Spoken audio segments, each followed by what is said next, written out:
Okay, so hello everyone. Today we'll have Ariadna Murguia-Berthier will give a talk about discrete accretion to a neutron star.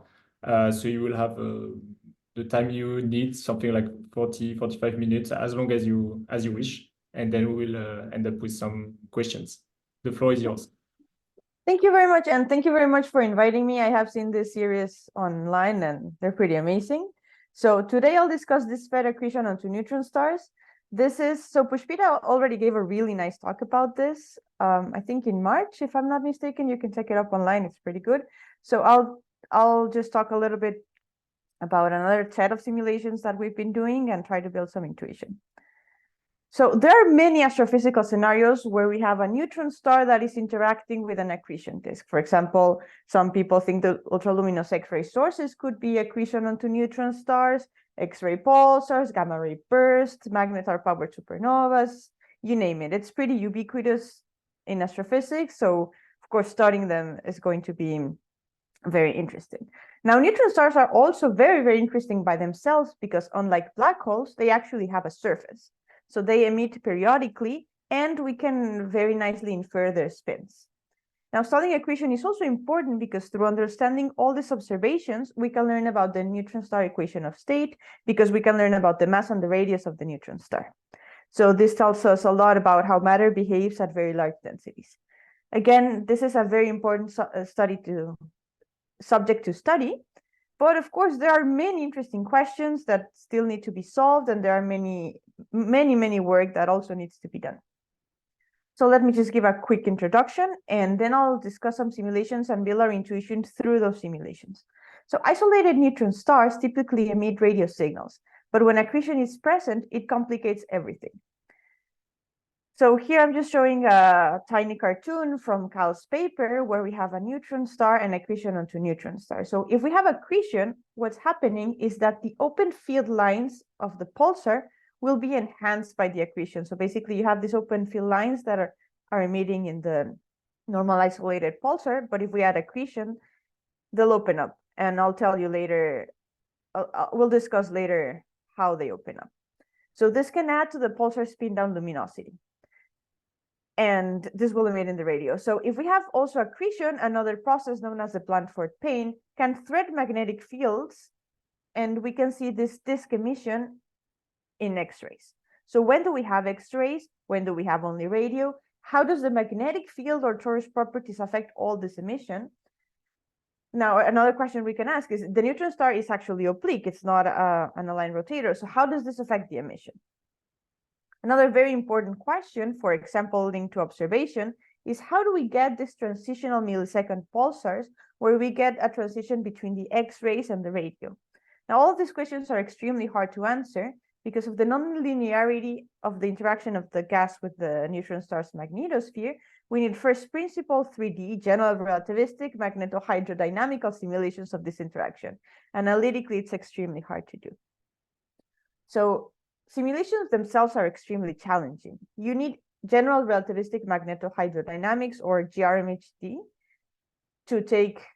to consider the gas of the torus and of all the things that are going to be accreting. But you also need to consider the magnetosphere of the neutron star, which, not surprisingly, it has an extremely high magnetic field. So you need to be able to resolve this enormous contrast in not only density, because the magnetosphere has a very low density, but also in magnetization. Again, the magnetosphere is very low in density and high in magnetization, but the incoming gas is quite the opposite.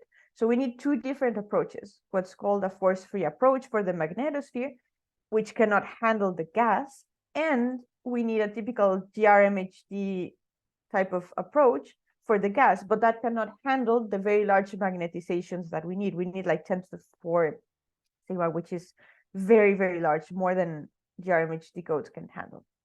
So there have been a lot of different efforts into simulating accretion onto neutrons. So again, Pushpita has done amazing work on this, and also Cal Parfrey has done amazing work on this, and this is what I'll be focusing for the rest of my talk. So again, in particular, I'll discuss Cal's setup. So he has created this simulation in HarmPy, which is a code that solves GRMHD equations, and it can self-consistently take care of the force-free or the strong magnetic field regions and the gas regions. So the simulation itself, and I'll later explain this picture, is just a neutron star with very good boundary conditions and a torus that's accreting onto the neutron star. The simulation itself is, well, let me explain first. So HARPy is a widely used GRMHD code that solves the general relativistic magnetohydrodynamical equations in a conservative way. This setup in particular has the addition of this auxiliary scalar field that is just going to be advected just like a normal passive scalar. This scalar in particular is 0 if the gas dominates, and is 1 if the magnetic field dominates. If this is 0, we are in the GRMHD region, and the GRMHD equations are going to be solved there. If it's 1, we are in the force-free regime, and the force-free equations are going to be solved there. If we have a combination of gas and magnetosphere, then we are going to have an interpolation between the two regimes. You can read all about it in CalSpace. In particular, the simulation setup is just going to be a neutron star in the center. This neutron star is going to have a normal dipolar field. We're going to have a torus that's in hydrostatic equilibrium, and the torus is going to have a poloidal field, an initial poloidal field. And that poloidal field will be either parallel or anti-parallel to the neutron star's dipolar field. In particular, in Cal simulations, he did this really nice deformation so that the stellar fields are not artificially trapped when the star rotates. So just these are the initial conditions. Now let's think about what happens, and I'm going to build the intuition about how accretion affects everything based on the simulations. So here I'm just going to show a movie of the density. You cannot see the accretion disk at this point because it's outside of the movie. But as the movie plays, what's going to happen is that the magnetorotational instability is going to get triggered, and things from the accretion disk are going to fall into the black hole. I'm sorry, into the neutron star. And we're going to see what happens. So first of all, let me talk about some radiuses. So here at 20 Rg is the light cylinder. So at this point, things inside can be casually connected to the neutron star. There's also the corotation radius. So the disk is rotating itself, and the corotation radius is where the Keplerian velocity of the disk is equal to the neutron star spin. And this is going to be important. This green line that I'm plotting right here is the last closed field line of the isolated pulsar. If it were at time 0, so if this were the initial conditions, this would be a normal circle in that goes into the light cylinder. But since the time has advanced, we see it starting to get the form. So I'll just play the movie. As you can see, things are going to start to be accreted onto the neutron star. There's going to be push from the magnetosphere. So you're going to have the magnetic pressure pushing the gas that's coming inside. And there's going to be a radius at which the magnetic pressure is going to equate the ramp pressure from the material. And I'm going to call that the magnetospheric radius. So this is where the material is halted. And you can, for example, see it very clearly from the simulation that the magnetospheric radius is somewhere around here. So this is set by the initial conditions, and I just want to emphasize the importance of this magnetospheric radius. I'm going to be talking about it for the rest of the talk. So in this particular case, so we can control the magnetic moment of the dipolar field. This is 10 in code units for the movie, but we can control this. So let's see what happens for different magnetic moments. So if we have a low magnetic moment, the magnetosphere is going to be very weak. The accretion flow is going to be very strong, and it's going to basically come and crush everything. And it's just going to be directly accreted onto the neutron star. This is not a super, super interesting case. On the other extreme hand, if the magnetic moment is very, very high, the magnetosphere is going to push with a lot of strength, and the accretion flow is going to be very weak. So we're going to have a point where the accretion flow is outside of the light cylinder. So this just acts like a very normal isolated pulsar. The two interesting cases are the ones in the middle, where we have not as low and not as high magnetic fields. So one of two different things can happen. as I mentioned before, there is this magnetospheric radius, and there also exists the co-rotation radius, which again is just where the Keplerian velocity of the disk is equal to the rotation velocity of the neutron star. So what happens if we have the magnetospheric radius outside of the co-rotation radius? So in that case, the material flow would have to break the centrifugal barrier to be accreted, and it would have a very hard time being accreted. So in that case, we actually have no accretion. This is called the propeller regime, and we don't have X-rays in this propeller regime because we don't have accretion onto the neutron star, and we don't have disk emission. On the other hand, if the magnetospheric radius is inside the co-rotation radius, which is this case right here, we are going to have accretion because there is no centrifugal barrier that needs to be climbed. So we're just going to have this accretion, and the accretion, notice, is going to be in a ring-like manner. So gas is going to be coming into the neutron star, and it's going to be accreted in this ring-like manner.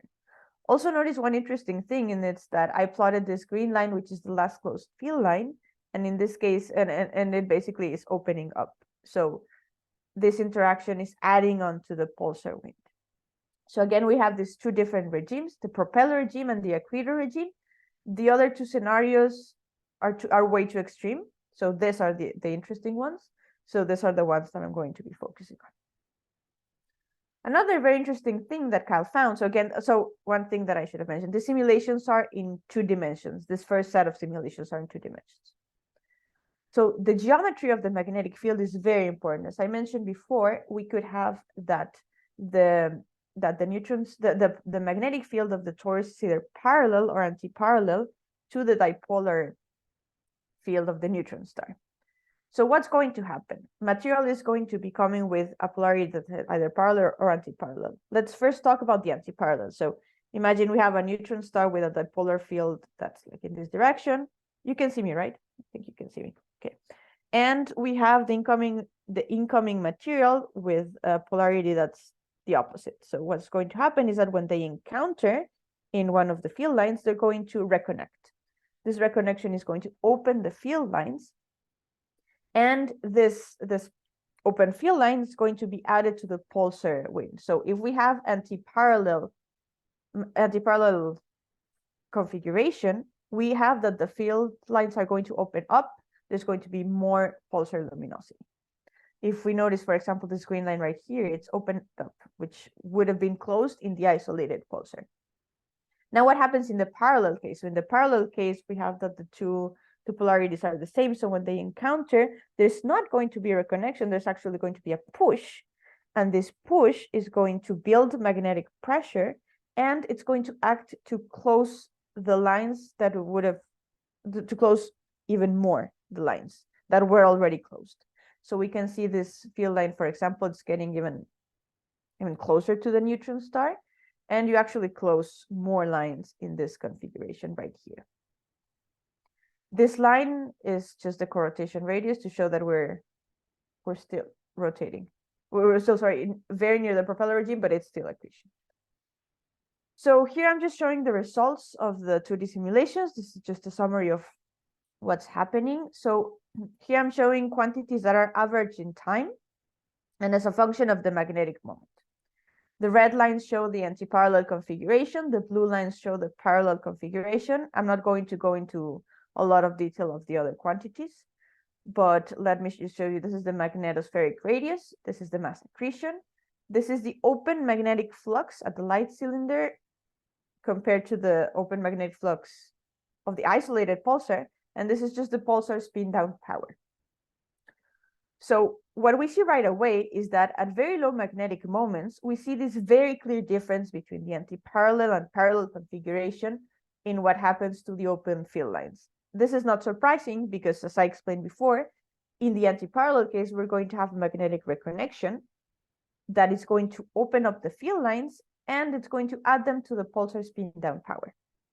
In the parallel case, we close the lines, and the pulsar power drops even less than the isolated pulsar.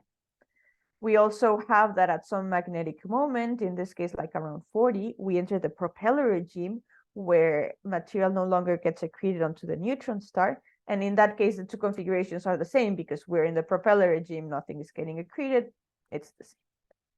Now, that is fantastic, that's great, but this was all in 2D. Now, what's going to happen if we try to go into 3D?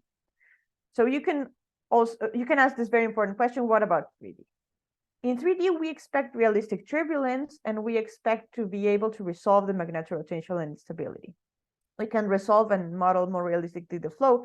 And a very, very important thing that's going to happen in 3D is that we're going to get this interchange instability, or what's called also the magnetic Rayleigh-Taylor, which is just quite similar to the Rayleigh-Taylor instability, in which we have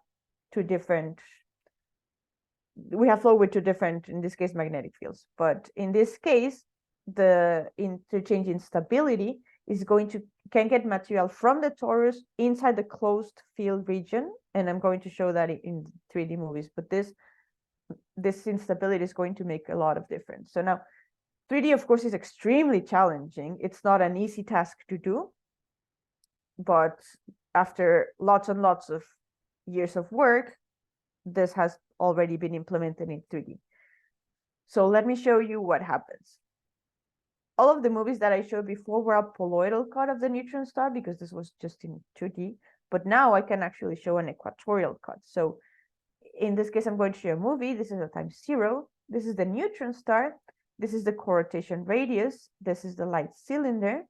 I'm also showing here the magnetic field lines, which, as you can see, are just dipolar for the neutron star. And in the equatorial cut, you can actually see the torus right here. So let me play the movie. And now what's happening is that material from the torus is going to get into the neutron star through the magnetorotational instability. And we're also going to have quite similar effects to the 2D movies. We're going to have this ring-like accretion. We're going to have material being accreted if the magnetospheric radius is inside the co-rotation radius. But we're also going to have very additional effects seen in the equatorial cut that are very interesting. So let me show you a more detailed snapshot. This is sort of a very high resolution simulation, which of course was very, very challenging to do. It took up a lot of resources, but it was a very cool simulation. So in this case, this is for a magnetic moment of 10, and this is the antiparallel configuration. So we expect magnetic reconnection, and this is all in the accretor regime. So again, we can see this ring-like accretion, because again, this is in the accretor regime. The magnetospheric radius is inside the co-rotation radius. But one interesting thing that you can notice right away is that in the poloidal plane, we see this material being accreted here in the neutron star. So this is the direct effect of the interchange instability. This is what happens when we add 3D. We can actually now accrete through here. So, and in the equatorial plane, we see these streams right here, which, I mean, we couldn't have made this in 2D, but we see these streams right here. This is of material being accreted onto the neutron star through this interchange instability, which is really, really interesting. Now, one thing is that I'm also showing here a 3D rendering just for completion because it's really nice. So as the jet comes out of the star, remember this star is rotating. So we're following the rotation of the star. So as the magnetic field goes out of the neutron star, as that material goes out of the neutron star, it's going to be twisted into this helical structure. So this is actually going to be a jet. So since this is the antiparallel case, we also expect reconnection. And then we're going to add this open field lines that were opened up to reconnection to the field lines of the isolated pulsar. So let me show you just what happens if we change the magnetic moment. Let me show you the suite of simulations that Kyle did. So in here, I'm just showing these two configurations, the antiparallel configuration and the parallel configuration at different magnetic moments. This is increasing, and this is the tensing. So the movie that I showed was of the magnetic moment, but the high resolution snapshot was of this case in particular. And we can still see everything that I talked about before. Now, if we focus on the low magnetic moment movies, or that are not considered high, we can see first of all that there is a very noticeable difference between the antiparallel orientation and the parallel orientation, which is really interesting. But as we increase the magnetic moment, these two snapshots begin to look quite similar. If we increase it even further, we start to get into the propeller regime. Now, this is all very interesting, and let me just summarize some of the results that Cal found in this 3D paper. So here again, I'm just showing time average quantities as a function of magnetic moment for both configurations. If we look at the mass accretion rate, it decreases with mu, which is with the magnetic moment, which is not surprising at all, because if we increase the magnetic moment, that means that the magnetospheric radius gets pushed out. That means that there is less accretion, because the magnetospheric pressure is going to be higher than the ramp pressure from the incoming material. Now, that is not surprising. Now, the pulsar power is quite interesting, though. So, again, and also in the magnetospheric radius, it's not surprising that as we increase the magnetic moment, it starts to go out, because the magnetosphere is much stronger. But what happens in the pulsar power? So if we focus in very low magnetic moments, again, we see this very clear difference between the parallel and antiparallel, which has been found before, and that is just due to reconnection. If we have the antiparallel, there's magnetic reconnection, we have more open lines. If it's parallel, we have just some closing up of the lines just due to magnetic buildup pressure. So all of that is interesting, but as we increase the magnetic moments, we actually start to see that the difference between the two configurations starts to disappear, which is something that we cannot see in 2D, because in here we are still in the accretor regime, so these two configurations should be wildly different. And even in this case, we're still not in the propeller regime, but they are basically the same. So what's happening? What's going on there? So in 3D, there appears another instability, which Cal called the interchange slingshot instability.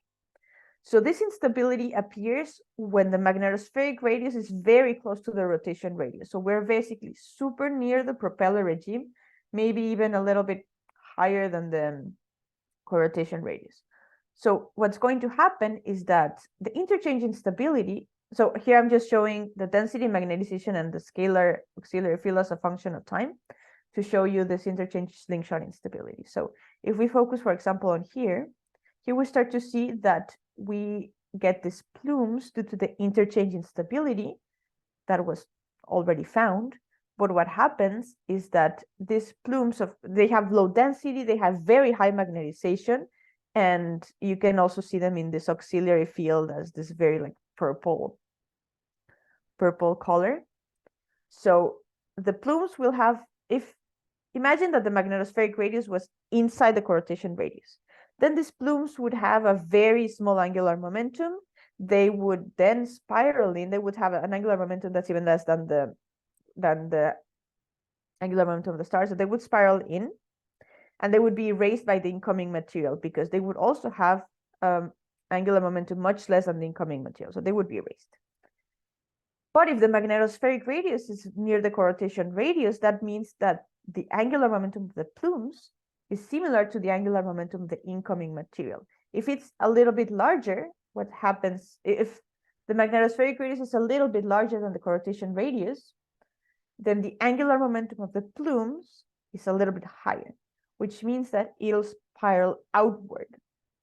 And we can actually see this in this series of snapshots. So we can see that this low density material is starting to spiral outward because the angular momentum of this material is higher than the angular momentum of the disk. As it spirals outward, it's going to interact with the material in the disk, and it's going to recombine, and field lines that were originally closed are actually going to open up. So this interchange slingshot instability is a way in which to, even in the parallel configuration, in fact, it's even worse in the parallel, it's even stronger in the parallel configuration. It's a way in which to open field lines that could not have been opened previously. This interchange slingshot instability only happens when the magnetospheric radius and the co-rotation radius are quite similar. So at very low magnetic moments, we don't see this interchange slingshot instability. We only see them at moderate magnetic moments when we're almost in the propeller regime. And here I'm just showing two different snapshots at different times of just like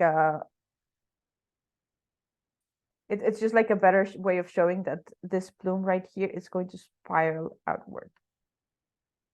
So let me just take a tiny break right here and have a summary so far. So we now have a good setup for GRMHD simulations 3D of accretion onto a neutron star that can self-consistently treat the plasma in force theory and GRMHD. The simulations that I have shown you show that stellar field lines can open up and add to the pulsar field lines. And also, depending on the magnetic moments, we can have a propeller regime or an accretor regime. We have that at low magnetic moments, we don't have this interchange slingshot instability. So the difference between anti-parallel and parallel configurations is super different. But at higher magnetic moments, we do have it. So this allows for even the parallel configuration to open field lines. That is why they're so similar. So now that's great. But all of this was for aligned pulsars. So in all the simulations that I showed you, the rotational axis of the neutron star was aligned with its dipolar field.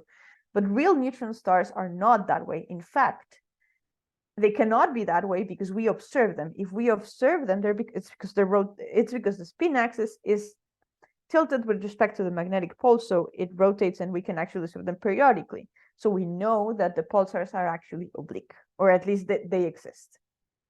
Observationally, in fact, they have found a 60-degree misalignment even.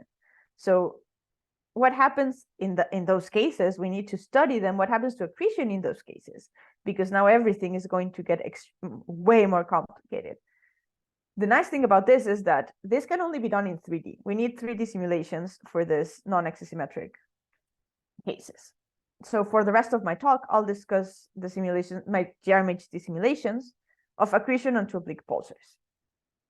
In particular, what we did was a systematic parameter study of how material gets accreted, and we explored a wide range of magnetic moments, of angles, magnetic field configurations, you name it.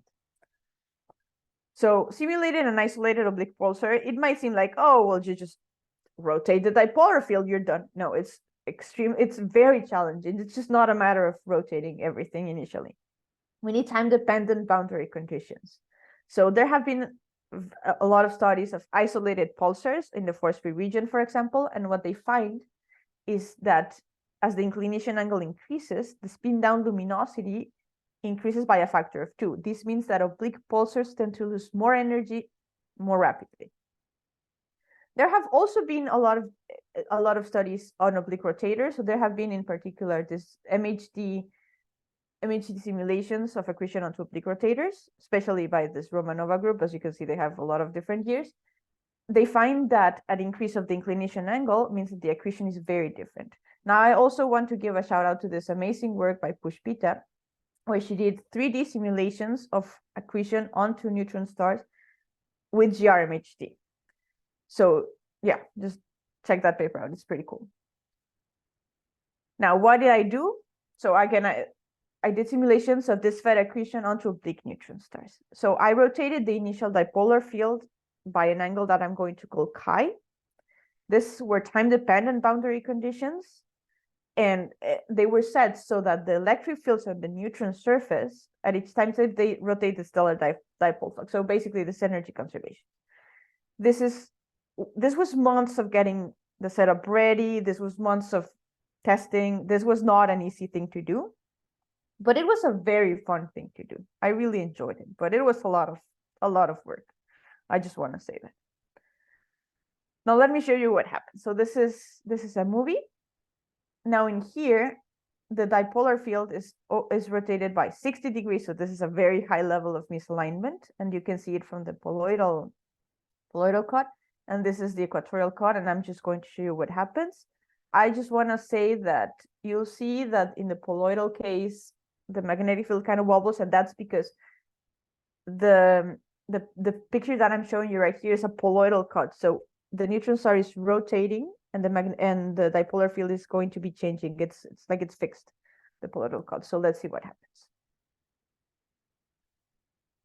So as material gets accreted, it actually has an easier time. Instead of just being accreted and then going into this ring-like structure, it will actually have a much easier time just going in and following the misalignment. So something like this. So if it comes in, if the material comes in like this, instead of just like going into this ring-like structure, it'll just follow and be accreted. So it'll do something like this, as you can see from the movies. This was not a surprise at all. This has already been found that it, instead of accreting in a ring-like manner, it accretes to these streams. But what's very interesting is that since material is no longer pushing the magnetosphere in the equator, the magnetic field lines have a harder time opening up. So the pulsar luminosity is going to decrease.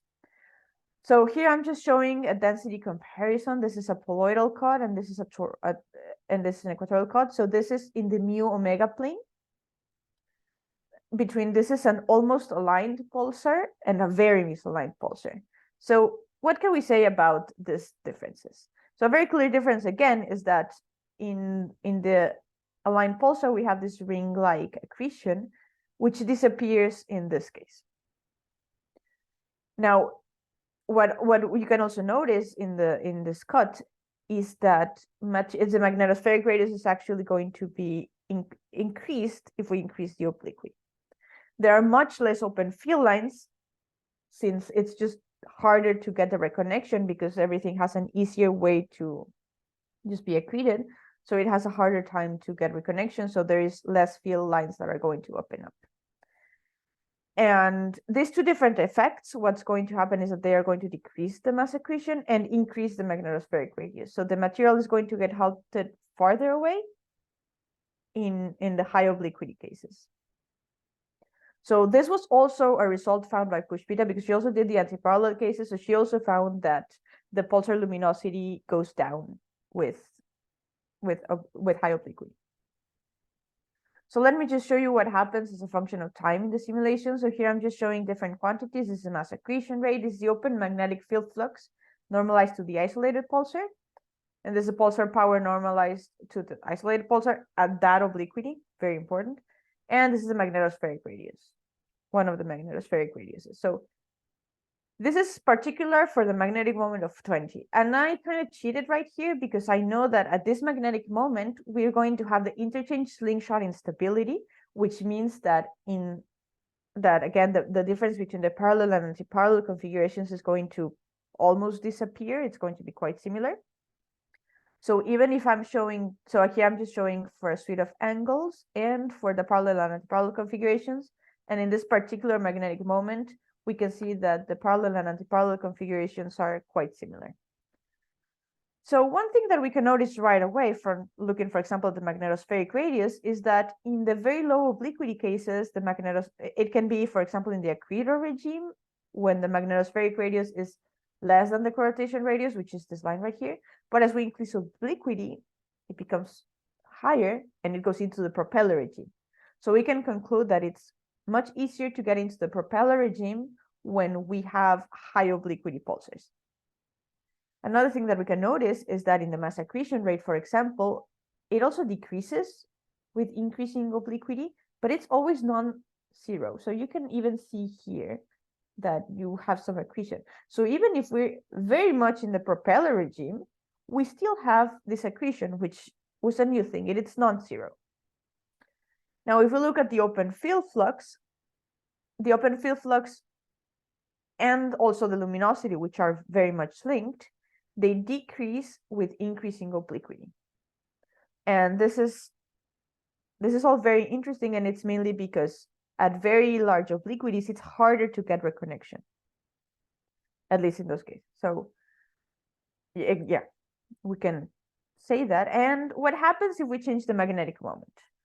This is not all surprising, because what we found is not all surprising. So if we increase the magnetic moment, the magnetospheric radius also increases because the magnetic pressure is larger. We have much less accretion, and at very high magnetic moments, we have a super propeller regime, or like the ones that I showed before. So here I'm just showing different magnetic moments, and as you can see in here, we have a very clear accretion, whereas if we increase the magnetic moment, the magnetospheric radius starts to increase. This is not that surprising and not that interesting. compared to the other results. Now, let me just show you this plot. This is my summary plot.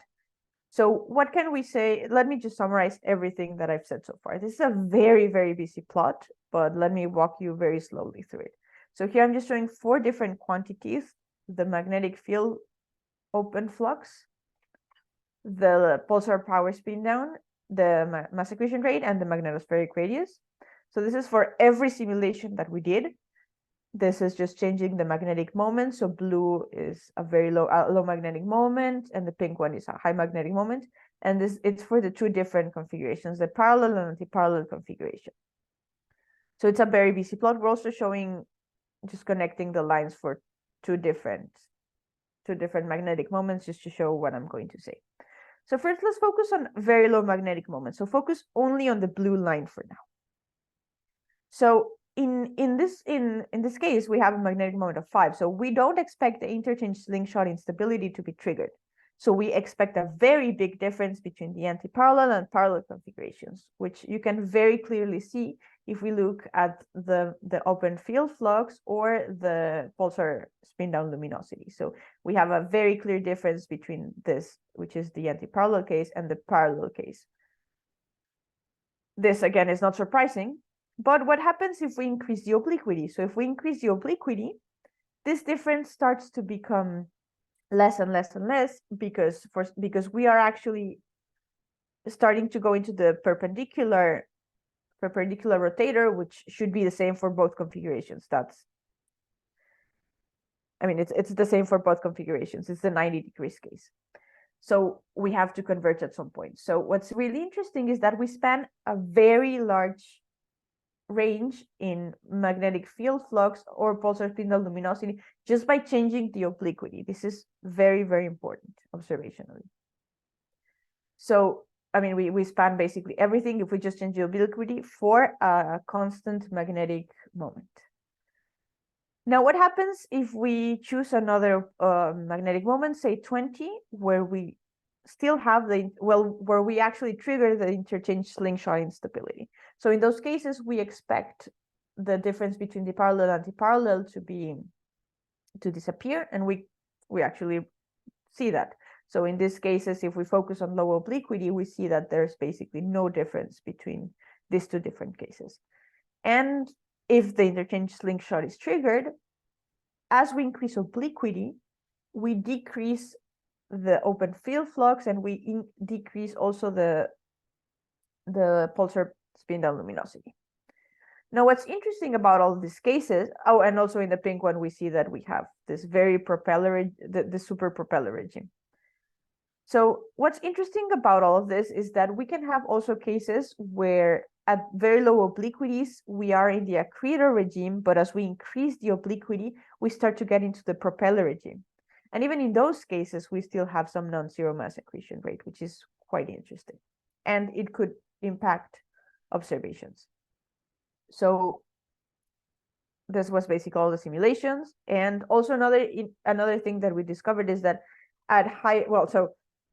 it's easier to go into the propeller regime if we have high obliquity angles.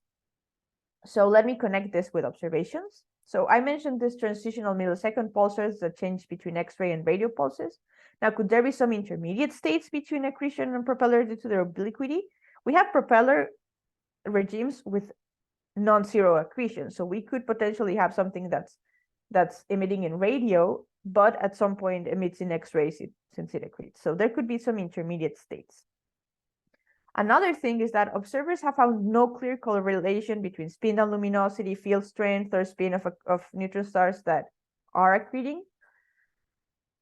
Could it be because there's a very complicated relation between all the observables? As I showed you, there's a very wide range, even for a fixed magnetic moment. If we change the obliquity angles, we span a large range in the parameter space. So could it be because of that? That could be an explanation.